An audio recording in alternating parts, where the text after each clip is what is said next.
Assalamualaikum warahmatullahi wabarakatuh. Perkenalkan, nama saya Firdausi Zamhurul Ramadhani dari kelompok 35 KKN Tematik 2020 Universitas Nahdlatul Ulama Surabaya. Nah, di sini saya akan membahas bagaimana cara beribadah selama pandemi COVID-19, bagaimana cara menjaga kebersihan di rumah selama pandemi COVID-19, dan memberikan tips agar tidak terjadi stigmatisasi negatif pada masyarakat Indonesia. Yang pertama, kita beralih ke ibadah.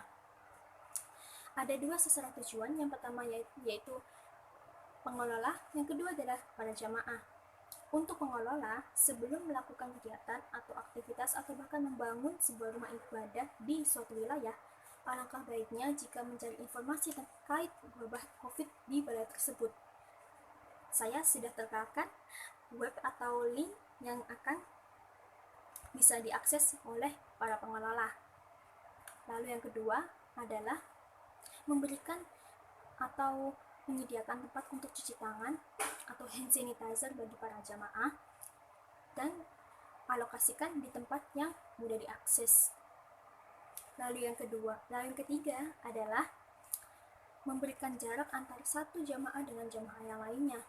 Yang keempat, diharapkan untuk tidak memberikan karpet sebagai alas kaki di lantai rumah ibadah tersebut. Nah, kita beralih ke jamaah yuk.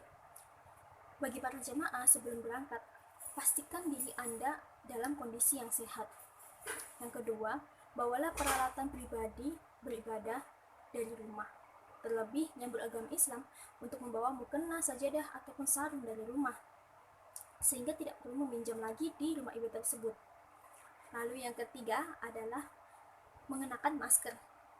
Yang keempat, tetap jaga kontak fisik dari orang lain. Hindari kontak fisik maupun memegang beberapa daerah pada wajah seperti mata, hidung, dan mulut. Nah, kita beralih lagi ke bagaimana cara menjaga agar rumah tetap sehat.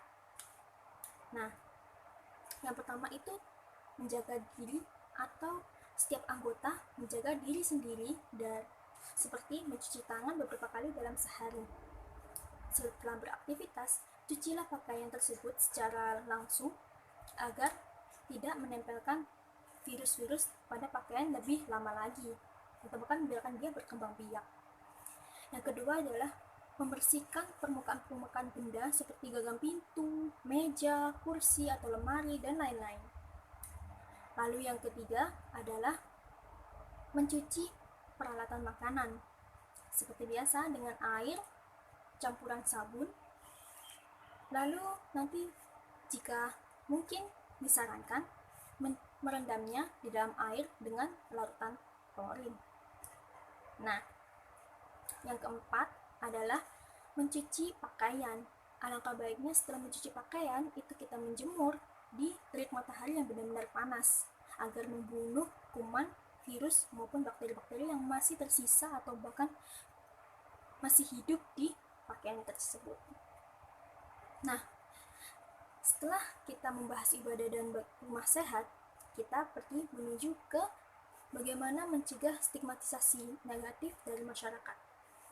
Saya beri tips, ada 3 tips. Yang pertama adalah verifikasi terlebih dahulu informasi atau berita yang diterima.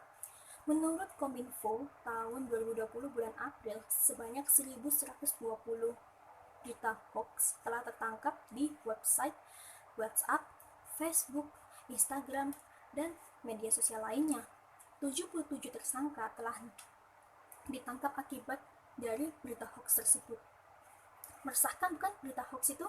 Oleh sebab itu, kita harus benar-benar pintar-pintar memilah informasi berdasarkan fakta maupun di lapangan. Jangan sampai kita hanya meneruskan berita-berita tersebut tanpa tahu apakah berita tersebut benar adanya atau tidak. Lalu yang kedua adalah rajin membaca. Di era sekarang, teknologi sudah semakin canggih, apalagi Google sudah menyediakan seluruh alat-alat yang memang kita butuhkan. Salah satunya adalah Google Book. Walaupun kita tidak bisa membaca terlalu lama di perpustakaan, Google Book juga menyediakan e-book untuk kita baca dan menambah wawasan kita. agar kita bisa memilah apakah benar informasi yang kita dapatkan tersebut. Dan yang ketiga adalah membuat postingan positif. Nah, postingan positif ini sangat bermanfaat bagi tidak hanya masyarakat juga, tapi bagi pasien COVID dan juga bagi perawat dari COVID. Bahkan kesehatan medis pun juga akan sangat berguna dan bermanfaat. Kenapa sih bisa bermanfaat? Nah, itu akan menambah boost dari kesehatan mental dari mereka. Mereka akan menganggap bahwa mereka punya dukungan. Jika kita hanya menstigmatisasi atau bahkan isolasi sosial mereka atau mengucilkan mereka, maka akan ada yang terjadi, yaitu pasien COVID yang tidak teridentifikasi tidak akan mau untuk dicek kesehatan, sehingga dia tidak akan tahu apakah ia jangkit COVID-19 atau tidak. Dan bahkan pasien COVID yang sudah teridentifikasi pun tidak akan mau berobat jika sudah diidentifikasi dan diketahui oleh masyarakat sekitar. Ia malu dan akan merasa dikucilkan. Nah, lalu yang ketiga tips tersebut itu akan sangat berguna tidak hanya bagi masyarakat maupun pasien COVID ya. Jadi kita harus menjadi masyarakat yang pintar dalam memilih informasi dan tidak terjerumus oleh berita-berita hoax yang tidak tahu alangkah benar atau tidaknya.